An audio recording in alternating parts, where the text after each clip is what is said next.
que es anatómico o algo que sea físico, ¿ya? Por ejemplo, en su libro les voy a mostrar estas 4 obstrucciones que son las más frecuentes, no son las únicas que pasan. Pero aparte de estas obstrucciones, esto serían obstrucciones anatómicas, ¿ya? Obstrucciones mecánicas. Y hay otro tipo de obstrucciones que se llaman las obstrucciones funcionales. Estas ya son por algún desequilibrio hidroelectrolítico o alguna inflamación que esté sucediendo en el intestino. Por ejemplo, cuando estén en años más superiores, ustedes van a aprender que la pancreatitis, que como dice su nombre, inflamación del páncreas, va a ocasionar un hilio o un hilio centinela, ¿ya? Que es que la porción del tubo digestivo que está al lado de la pancreatitis va a quedar quieta, ¿ya? Y esto solo por la inflamación, no es que haya una obstrucción anatómica como en este caso. Pero lo que les voy a mostrar aquí son 4 tipos de obstrucciones anatómicas, mecánicas. Primero es la hernia. Ustedes cuando estudien cada patología que estudien, lo que deben saber es primero su definición. Entonces, la definición de hernia es simplemente la protrusión de un saco de peritoneo que contiene, que puede contener segmentos intestinales o algún órgano que esté en el abdomen. ¿Ya? Es un saco con peritoneo que sale a través de la pared abdominal. Esa es una hernia. ¿Qué más? Ahora vemos lo que son adherencias. Y las adherencias van a estar muy relacionadas a lo que es la inflamación peritoneal. ¿Ya? Por ejemplo, no me acuerdo si eran cirugía, pero cuando hablaban de obstrucciones mecánicas, en este caso, se ponía la pregunta de: ¿son obstrucciones frecuentes que ocurren después de una operación o algo similar a eso? Y son este tipo de obstrucciones, las adherencias. ¿Por qué? Porque después de que un cirujano entra a operar, o sea, produce, sí o sí, digamos, haciendo sus maniobras o alguna incisión, produce inflamación, ¿ya? Y esto puede producir lo que son las adherencias. Por eso se trajo una cirugía, o puede haber la infección o la endometriosis. Endometriosis se refiere cuando hay endometrio, que es la capa del útero, ¿no? La capa interna, y esta capa interna produce tejidos ectópicos en lugares de la cavidad peritoneal. Entonces, esto igual lo avancé en gineco, y el doctor dice que cuando este tejido está diseminado, produce inflamación, ¿ya? Y ustedes saben que la inflamación, cuando es crónica, produce fibrosis, ¿verdad? Entonces, todo esto me va a llevar a que haya adherencia en el intestino. Entonces, primera causa de obstrucción intestinal, hernia. Segunda, adherencia. Ahora vámonos al gólbulo. ¿Qué es el gólbulo? Es un giro completo de un asa intestinal alrededor de su base vascular de inserción mesentérica. Y como ven en la imagen, así es como se ve un gólbulo, ¿ya? Ahora, ¿cómo lo podemos relacionar esto con la clínica? Si han leído o han escuchado algo, ¿en qué paciente se puede dar este gólbulo?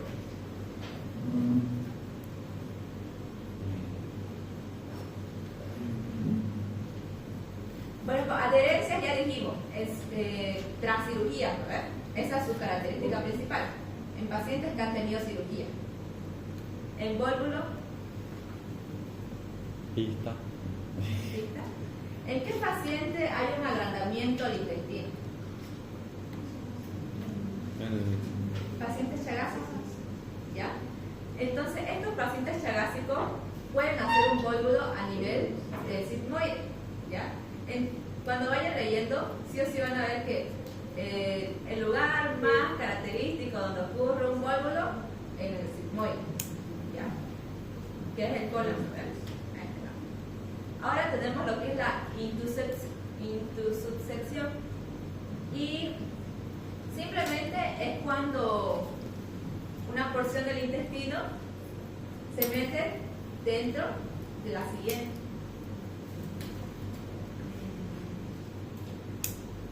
Y aquí una característica que leí interesante es que es la primera causa de obstrucción intestinal en niños menores de 2 años. ¿Ya? Son esas cositas que ustedes ven mientras van leyendo que son interesantes, las que pueden anotar ahí abajo. Pero siempre cuando estudian lo primero es su definición. Define sus características más importantes y qué características clínicas pueden ustedes aplicar. ¿Ya? Ahora, poniendo las preguntas que hace el doctor que son más específicas, dice, las siguientes son causas de obstrucción intestinal, etc.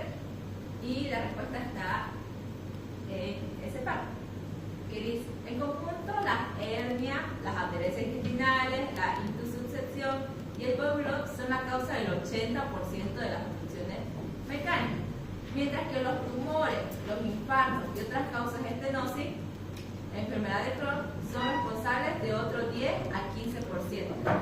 Entonces, de todo ese párrafo, lo único que no menciona es la enfermedad celíaca. ¿Lo ven? ¿Y qué es la enfermedad celíaca? ¿Ya han llevado con el doctor? Sí, es la intolerancia al gluten. ¿Ya? Siguiente. La causa más frecuente de obstrucción de una paciente operada es adherencia. Eso no se tienen que olvidar.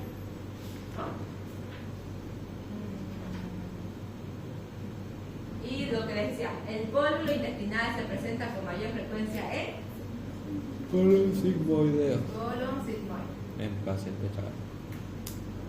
En pacientes que tienen Chagas. En pacientes chagásicos igual se puede presentar otra situación que puede ocurrir una obstrucción, que sería mecánica igual. Saliéndonos del tema. ¿Otra obstrucción? Sí. ¿Qué tienen los pacientes chagásicos cuando se agranda su intestino? Megalocolon.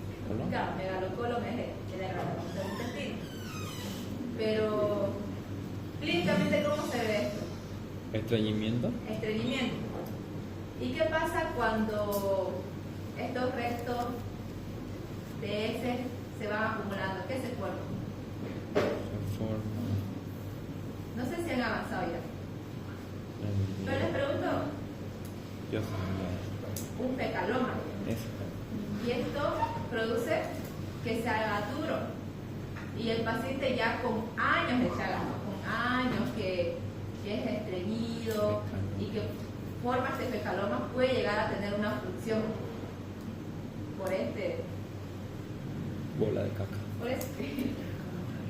Ya. Ahora pasémonos a las enfermedades isquémicas. ¿Qué significa isquemia?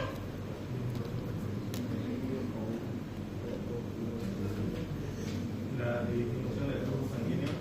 Disminución del flujo sanguíneo. ¿Y cómo se diferencia de hipoxia? Simplemente la falta de oxígeno. Ya. Las causas más importantes de isquemia son la aterosclerosis. ¿Qué es la aterosclerosis?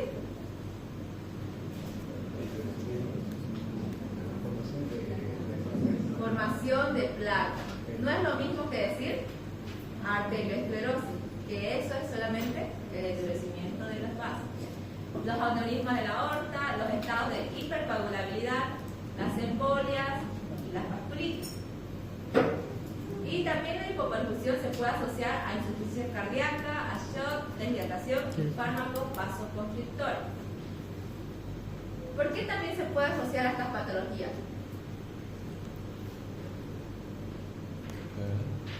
Insuficiencia cardíaca, shock, deshidratación. ¿Qué pasa?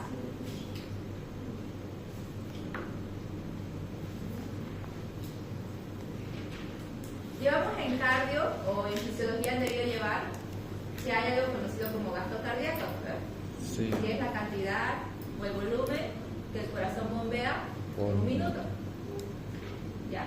Entonces, si se dan cuenta, esas tres patologías de manera general, ¿qué van a hacer?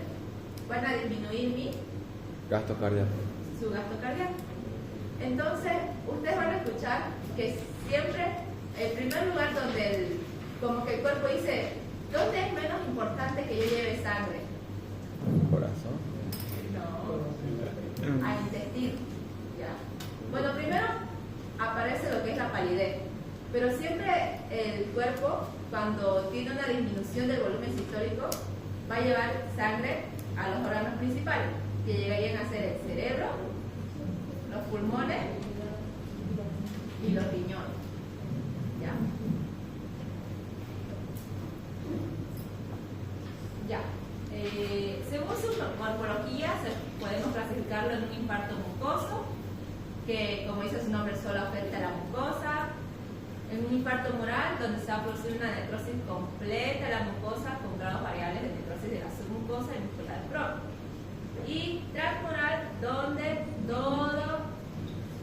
puede estar asociado a una cerosis que está inflamada, la cerosis, ¿no?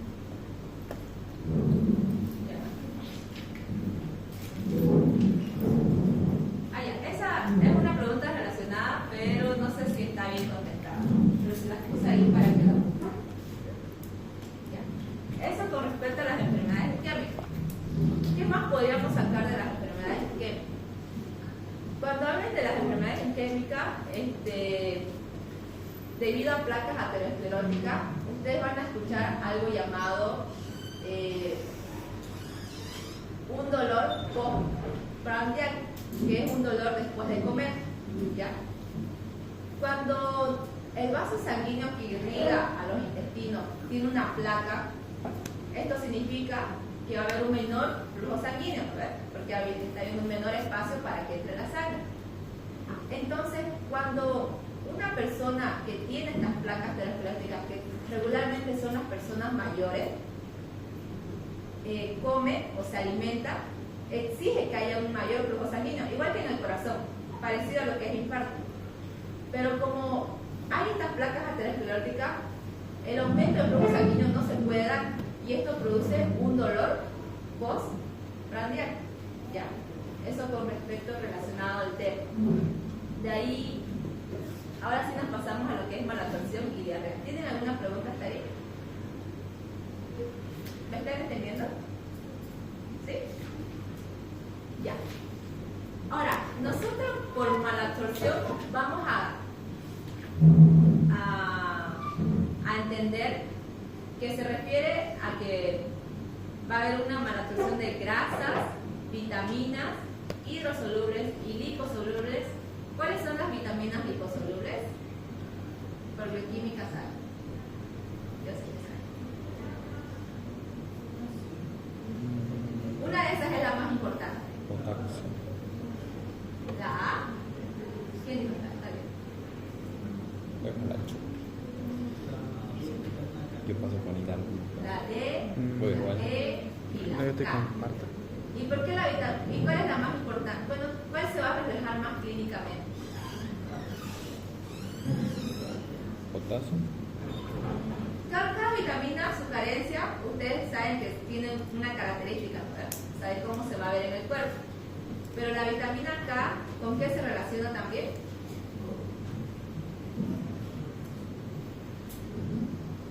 ¿Para qué es necesaria la vitamina K? Para la bomba de protones. También, pero para los factores de coagulación, ¿verdad? A nivel del hígado, se necesita vitamina K como un factor coagulante. Ya. Coagula. Ya sigamos. Proteínas, hidratos de carbono, electrolitos, minerales y agua. La estatorrea, caracterizadas por un exceso de grasa en las heces con disposiciones malolientes y grasas. La definición de estatorrea: grasas, diré heces, grasientas. ¿Y cómo se va a ver a nivel, bueno, cómo se lo va a describir su paciente a ustedes? Como Heces, malolientes y flotantes. ¿Ya? Ahora, ¿qué más? La diarrea se va a definir como un aumento de la masa, frecuencia o fluidez de las heces, que en general superan los 200 gramos diarios. Lo que ustedes tienen que saber es que cuando un paciente les dice tengo diarrea, él lo tiene que relacionar con cómo eran sus deposiciones anteriormente. Por ejemplo, si un paciente es normal que vaya, no sé, 2 veces al día, o sea, para él de manera fisiológica va así, para otro paciente no puede ser la misma situación. O sea, tal vez para un paciente el término de diarrea puede cambiar. No sé si entienden a lo que me voy. Pero usted siempre cuando un paciente les diga tengo diarrea, les tienen que preguntar ¿a qué se refiere con diarrea? O sea, ¿cómo son sus heces? ¿O con qué frecuencia usted está yendo al baño? ¿Ya?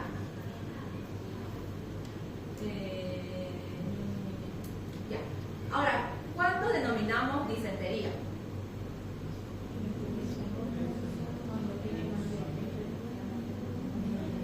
No es por cantidad. Cuando es con moco y sangre. Directamente cuando el paciente le dice he hecho heces con moco y sangre, disentería. ¿Ya? La diarrea también se puede categorizar así, pero también por el tiempo de evolución. Tenemos la diarrea aguda, crónica, osmótica. bueno, eso ya es por su mecanismo de, ¿cómo se dice? Por cómo se produce, por su patogenia. Pero también tenemos la clasificación por su tiempo. La aguda, menor a 2 semanas. No me acuerdo si es subaguda, pero es menor a 30 días y la crónica ya es mayor a 30 días. ¿Ya? Entonces, según cómo se produce, pueden ser secretora y osmótica. Y la otra ya es otra cosita. La secretora es isotónica con el plasma y persiste durante el ayuno. Esto es importante que ustedes sepan porque de manera clínica, si su paciente les dice, doctor, tengo diarrea, y ustedes le preguntan, ¿y usted cuando está en las noches, o sea, cuando está durmiendo, también se levanta al baño, no sé, para ir al baño? ¿Se levanta al baño? Y él les dice que sí, o sea, su diarrea es de tipo secretora, ¿verdad? Porque está, o sea, no está comiendo y aún así tiene diarrea. Pero en cambio la diarrea osmótica, que se da cuando los alimentos no son absorbidos, esta desaparece en el ayuno. ¿Ya? Esa es una característica importante, que una se da aún en ayuno y la otra sin ayuno.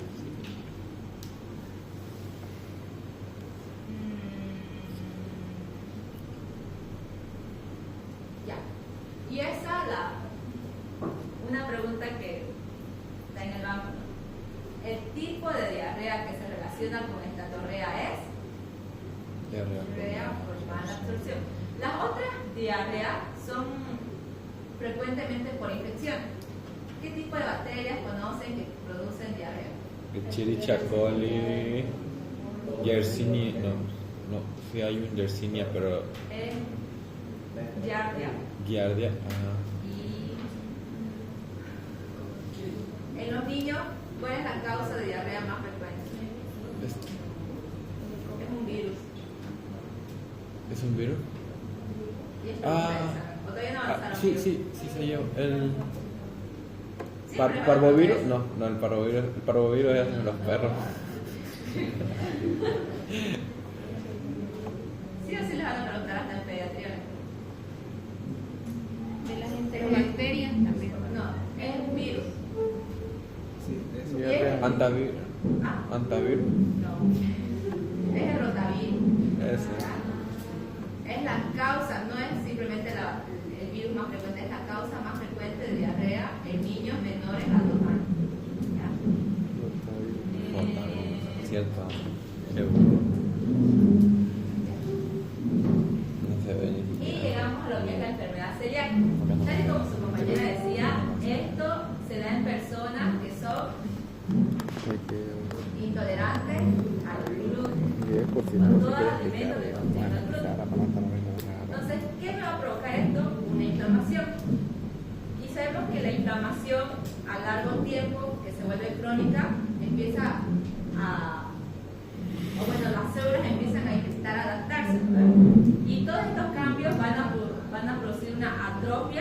de las microvellosidades intestinales a causa de una sensibilidad anormal al gluten. Esta enfermedad se puede presentar en cualquier edad y la proteína a la que hay esta respuesta inmunitaria es la gliadina.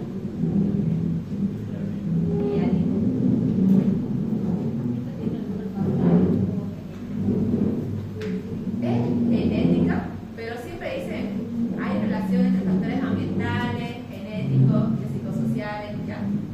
Pero siempre se tiene que tener como un... En todas las enfermedades hereditarias ustedes van a ver que dice el gen afectado es que hay un gen que está implicado.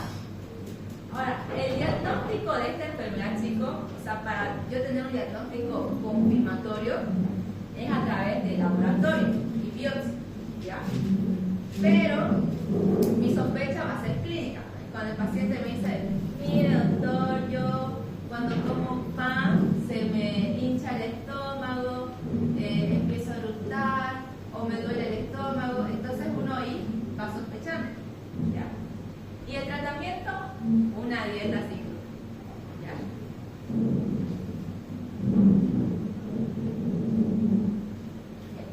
Ahora nos pasamos a lo que es el síndrome de intestino irritable. Este lo puse porque me parece interesante y creo que muchas personas que viven estresadas, no voy a decir ustedes, pero pueden padecer esta enfermedad. Si se dan cuenta, el único concepto es dolor abdominal crónico recidivante. ¿Qué quiere decir recidivante? Que aparece y desaparece, ¿verdad? Flatulencia y cambios en la frecuencia o consistencia de las heces. Es más frecuente en mujeres de 20 a 40 años. El síndrome de intestino irritable resulta de alteración entre los factores de estrés psicológico, la dieta y alteraciones en la motilidad digestiva. Posiblemente por la alteración de la transmisión de señales en el eje encéfalo-intestino. Ya cuando vean más adelante, más profunda esta enfermedad, simplemente les va a decir que hay 3 criterios diagnósticos, ¿ya? Y es clínico. Esta enfermedad no se puede o no se diagnostica al igual que el de gluten, que es con biopsia, ¿sabes? Como esto es más, no sé si decir psicológico, o sea, simplemente el paciente tiene que referir dolor abdominal recidivante, no me acuerdo el tiempo, si es en un mes, no sé cuántas veces, cambios en las frecuencias de su disposición, o sea, les puede decir, mira doctor, cuando me duele, a veces me estriño o a veces tengo diarrea, o sea, simplemente un cambio en su consistencia de sus heces.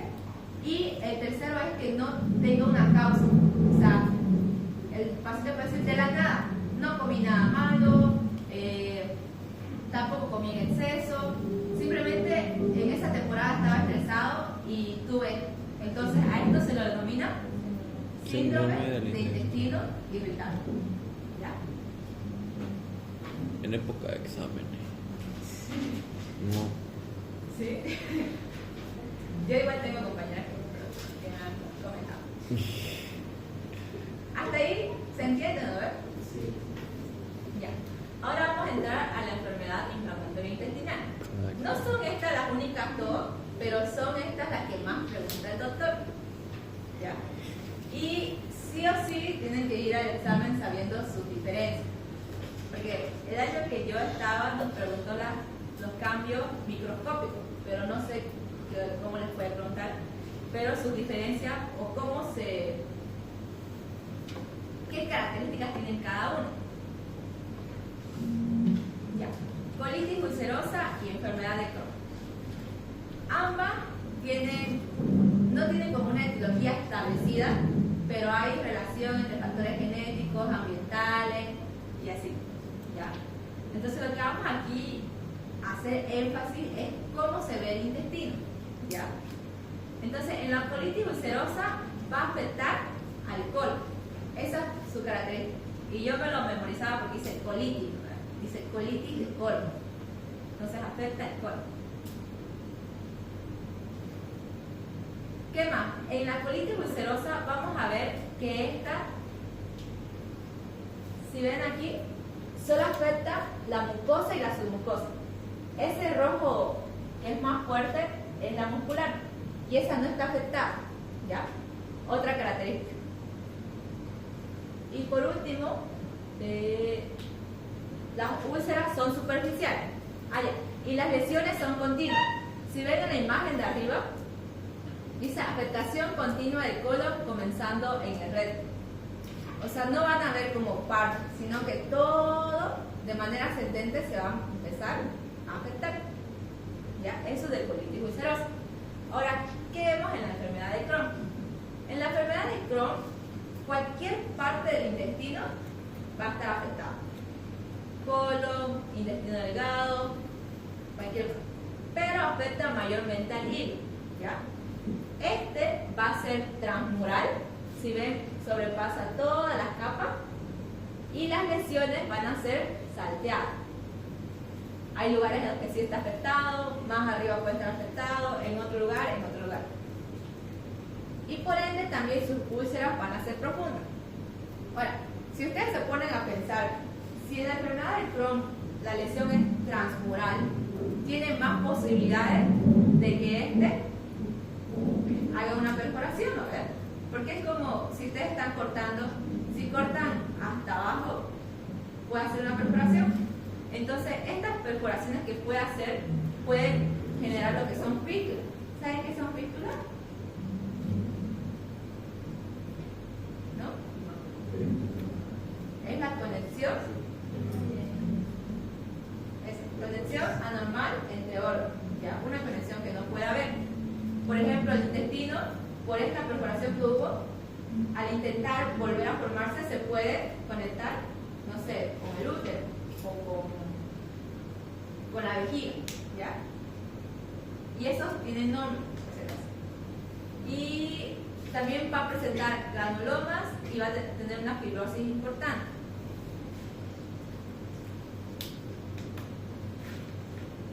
Si presenta fibrosis, ¿qué también puede hacer la enfermedad de Crohn? Si dijimos que va a ocurrir una inflamación de manera extraintestinal, ¿qué puede crear también? Lo que vimos, las obstrucciones intestinales. ¿Un fecaloma? No. Adherencia. Ya.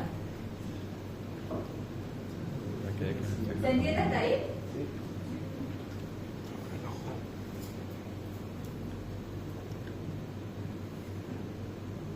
Y hay otra imagen. ¿Cuál es colitis y cuál es enfermedad de Crohn? ¿Ya? ¿Colitis ulcerosa? Las lesiones saltadas, la derecha. No. ¿Colitis ulcerosa? Ah, Las lesiones continuas, continua. ascendentes, ¿pero dónde predomina? En el colon. Colon. Lesiones que afectan mucosa y Submucosa. lesiones continuas. ¿Y el otro lado? Son lesiones salteadas, Salteadas. Que son profundas. transmurales. ¿Qué más? Afecta mayormente al ilio, pero pueden afectar cualquier lado del intestino. ¿Ya? Ya esta es otra pregunta más específica. Dice, la enfermedad de Crohn está caracterizada por todo lo siguiente. El compromiso intestinal es segmental, lo que dijimos que es salteadito, ¿verdad? Presenta un alto riesgo de adenocarcinoma, eso no sé. La inflamación es usualmente transmural. Los granulomas no siempre están presentes. Decía que era una característica, pero ahí en su libro dice, la ausencia de granulomas no excluye el diagnóstico de enfermedad de Crohn. ¿Ya? Y, excepto la resección quirúrgica del segmento afectado, es curativa. Como la enfermedad de Crohn es una enfermedad que es segmentaria, o sea, siempre hay la posibilidad de que otra porción del intestino que no hayamos reseccionado está afectada, ¿verdad? Entonces, por eso es que la resección quirúrgica no es curativa, no es un tratamiento definitivo. En realidad, no tiene tratamiento definitivo esta enfermedad. ¿Ya?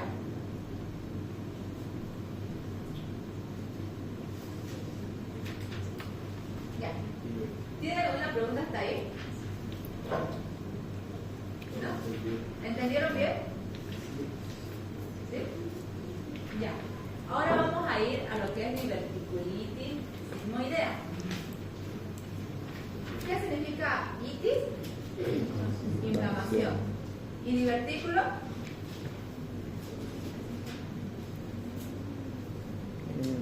No es una prominencia que aparece en el intestino. Sí. Lo vimos en el cadáver del año pasado, creo. ¿Verdad? Creo que es ¿cómo se llama? Una anomalía, ¿no? Anatómica que es medio común, ¿no? Sí, esto puede ser, como dice, adquiridas y congénitas, ¿ya? Y en realidad divertículo, o sea, puede aparecer en cualquier sector del tubo digestivo. Y son, como dice su compañero, es como una bolsita que aparece. Y acá, en palabras más técnicas, excrescencias del colon, ¿ya? Ahora, aquí quiero que hagan una diferencia. Cuando hablamos, o cualquier patología que ustedes hablen, cuando tiene la finalización diverticulosis, es simplemente que hay la presencia de este divertículo, pero no está inflamado. Pero en cambio, cuando yo digo diverticulitis, es un divertículo inflamado, ¿ya? Y si digo sigmoideo, es porque está en el colon sigmoide. Y como decía su compañero, o sea, pueden haber estos divertículos de manera adquirida. Y esto sucede regularmente en el sigmoide. ¿Por qué? Pónganle que es igual como un globito o como una pelota, ¿ya? Cuando le aparece un chinchón, ¿verdad? Entonces pasa que a nivel de este segmento las capas musculares son más débiles, por así decirlo. Pero no es como que todas las personas entonces van a tener diverticulitis o diverticulosis. No. Cuando una persona consume menos fibra, consume, no sé, muchos carbohidratos, no consume verdura, ¿qué pasa? Tiene menor cantidad de ese, ¿no? O sea, está estreñido. Entonces, este estreñimiento va a causar que haya un aumento de la presión intraluminal, ¿ya? Es como que haya mucho más presión. Y como va a haber mucha más presión, y ya dijimos que este segmento del intestino tiene una pared un poco más débil, va a crear estos divertículos, ¿ya? O a veces, o eso se cree que es la patogenia de esta enfermedad. Debilidad focal de la pared intestinal con aumento de la presión intrailuminal. ¿Se entiende? ¿Qué pasa? Y macroscópicamente será así y microscópicamente será así. Esas excrescencias que hay. No sé si avanzaron con el doctor igual los divertículos a nivel del esófago, ¿verdad? ¿O no? ¿No ves? ¿Se acuerdan cuál era un característico del divertículo de Senker?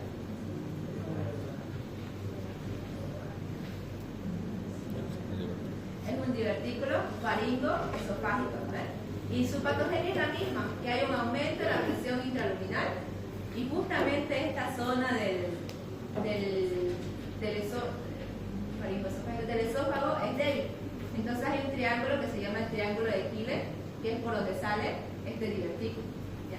Es lo mismo, pero esto se encuentra a nivel del sigmoide. ¿Ya?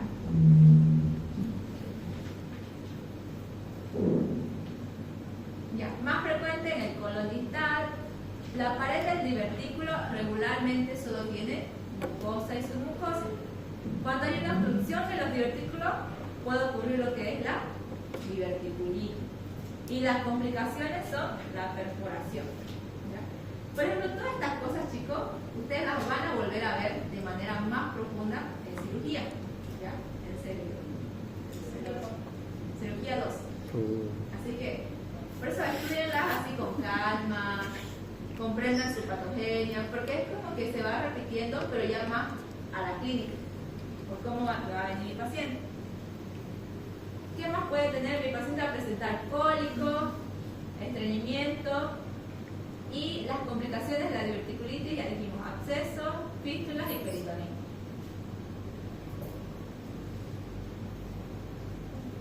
Ahora vámonos a los pólipos. ¿Ya? La definición de pólipo son masas que protruyen hacia la luz intestinal. Estas pueden ser pediculadas o césicas. ¿Cuál es la diferencia entre las dos?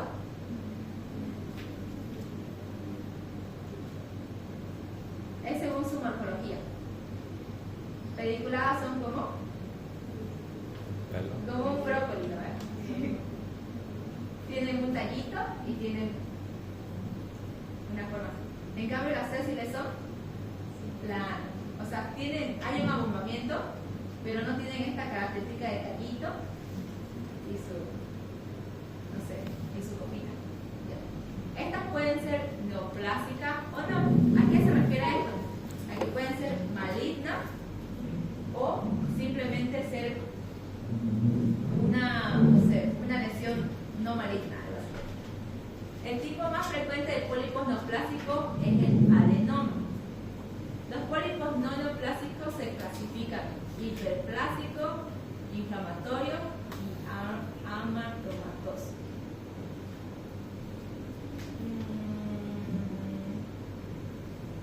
Ya, aquí vamos a ver solo los tipos no neoplásicos.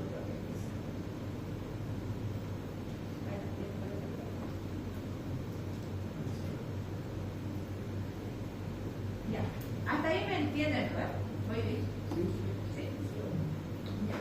Los pólipos hiperplásicos, ¿por qué se van a caracterizar? Porque va a haber un menor recambio epitelial o retraso de desprendimiento. O sea, simplemente hay una mayor división de las células, pero estas no se están desprendiendo.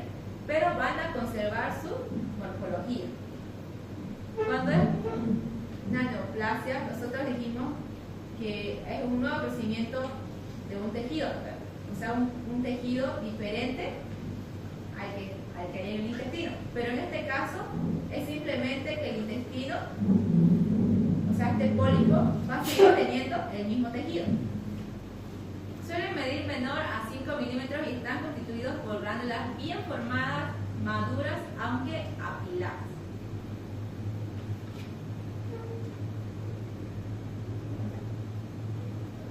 Ahora vamos a irnos a los pólipos inflamatorios. Estos pólipos se van a dar por ciclos repetidos de lesión y cicatrización.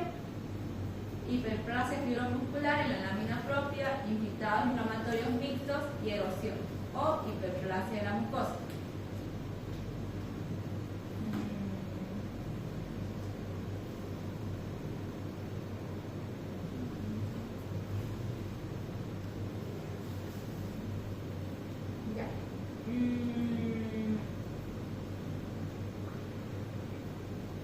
Nuevamente, lo mismo.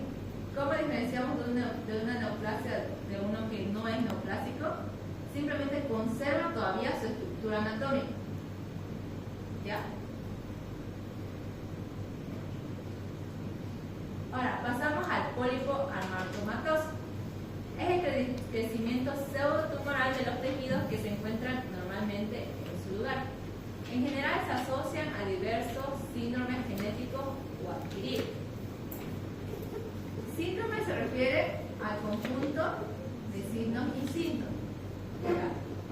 Ahora, cuando hay patologías que se pueden agrupar y tienen características ya sean en las lesiones o las causas, y ahí es donde van a ver todos esos síndromes. O sea, todos estos síndromes van a tener pólipo amartomatoso, o esta característica del pólipo.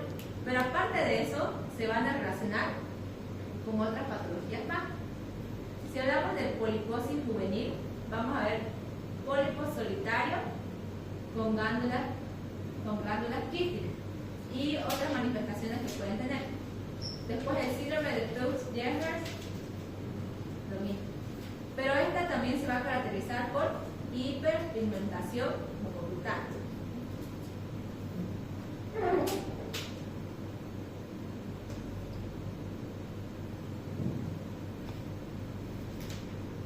Ahora vamos a pasar a lo que son los pólipos neoplásicos. Y ya dijimos que estos pólipos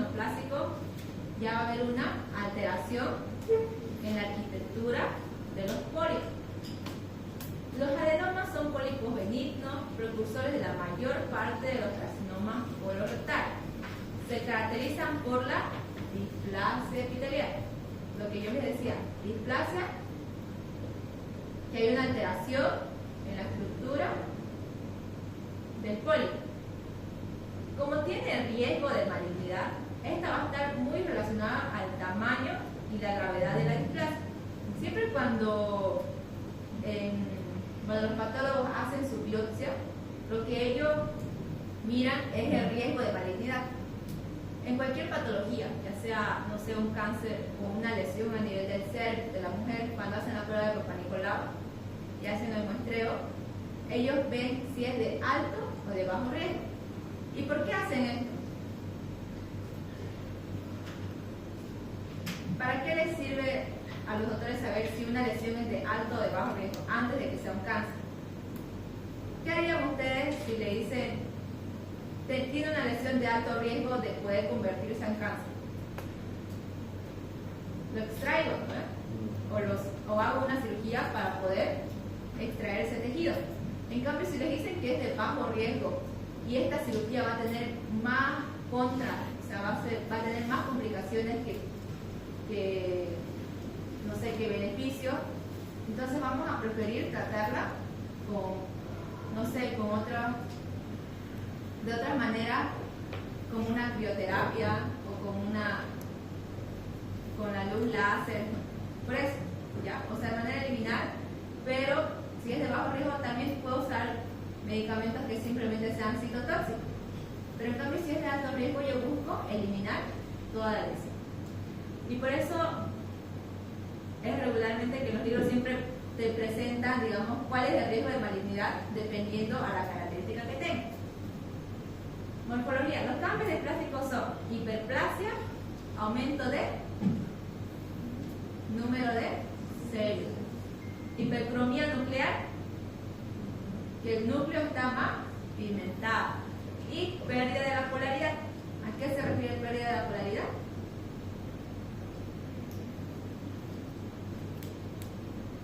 Imagínense que es una célula cúbica y en vez de que tenga sus 4 lados, se deforma.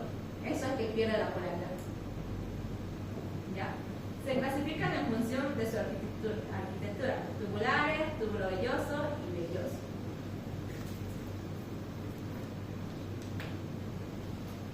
Ahora, este es un síndrome que contiene pólipos, ¿ya?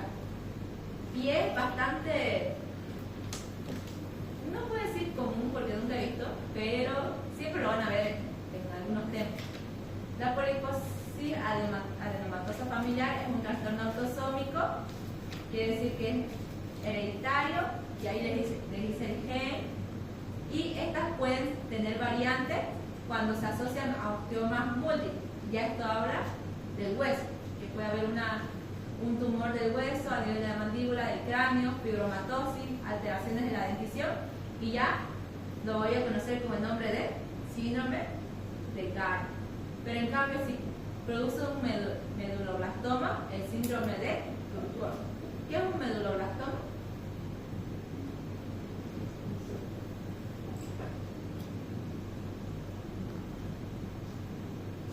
¿De dónde viene médula? De la médula De la espinal. médula. Es un tumor a ese nivel, ¿ya? Eso lo sé. Entonces, lo que yo veo, digamos, cuando yo escucho síndromes así, es simplemente esto, aparte de tener pólipos a nivel intestinal, van a presentar alguna característica más. Y después vamos a lo que es el cáncer colorectal, hereditario no poliposo. También se puede denominar síndrome de Lynch.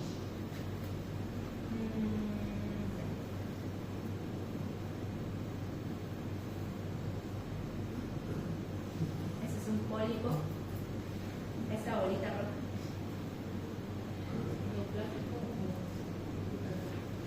¿Cómo supieran si es neoplásico o no neoplásico?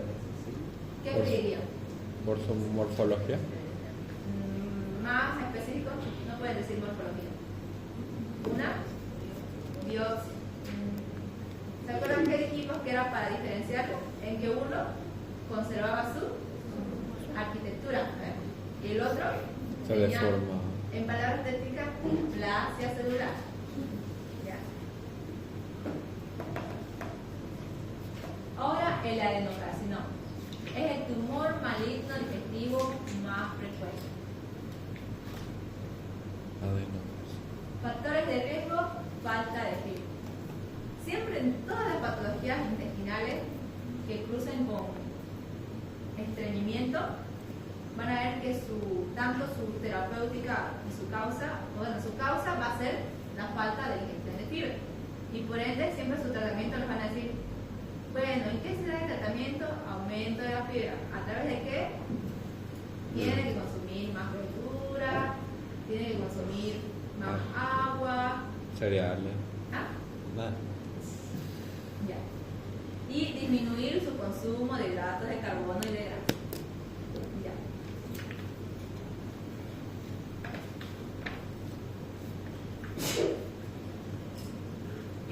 Ahora, hablando del tumor maligno, bueno, ya sea maligno o no, cuando de manera se localiza a nivel derecho o izquierdo, va a tener características, ¿ya? Cuando es del colon derecho, regularmente se ve como masa polipoidea, que quieren decir que tiene la morfología que les dije, ¿verdad? En cambio, cuando es en el colon distal, son más anulares, que es como, pónganle que este es el colon, y cuando ellos crecen, el tumor va creciendo así, para estrechar lo que es el tubo intestinal. ¿Ya? En cambio, en el lado derecho crece como un pólipo. Es solamente eso lo que quiere decir.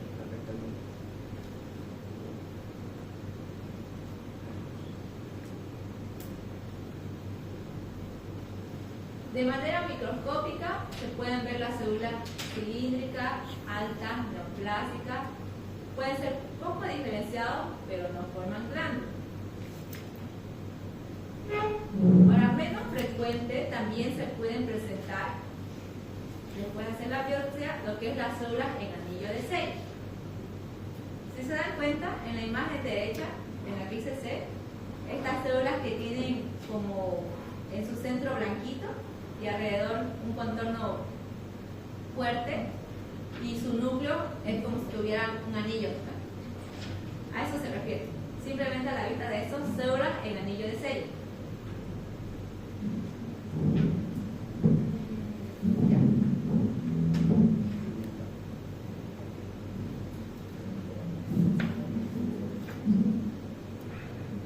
Ya. Ahora, yo les dije que un adenocarcinoma, dependiendo si se ubica, o bueno, por la clínica podríamos decir, más o menos relacionar en qué lugar se ubica. Dijimos que al lado derecho se presenta como masa polipoidea, ¿verdad? Como pólipo. Y en el lado izquierdo, como de manera circular. Entonces, en la clínica, si el paciente viene y te dice,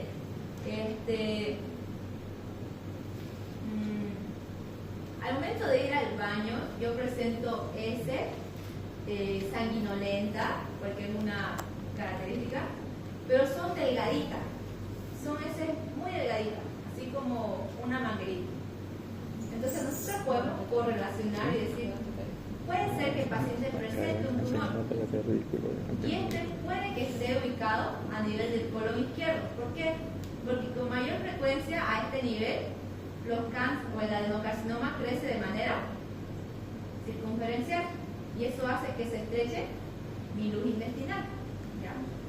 Pero al lado derecho, a pesar de que es un pólipo, se dice que este tiende a sangrar más. ¿Ya? Entonces el paciente tiende a presentar mayor frecuencia de hemorragia interna, sin que se dé cuenta.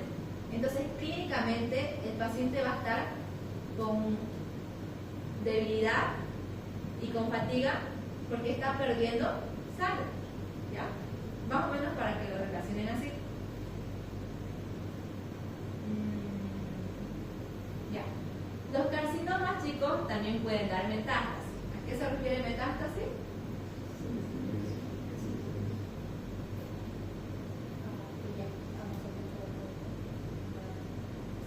simplemente a que el cáncer, ya sea por vía sanguínea, vía linfática, por diseminación contigua, pero simplemente que este cáncer ya se diseminó en otros órganos. A eso se refiere metástasis. Y ya cuando hay metástasis decimos que es un carcinoma, es signo de malignidad. Entonces, su metástasis del carcinoma colorectal puede darse a nivel de los ganglios linfáticos, a nivel del hígado y a nivel del pulmón, aunque puede ser a nivel de cualquier lugar. O sea, no es como una regla, pero son los lugares más frecuentes.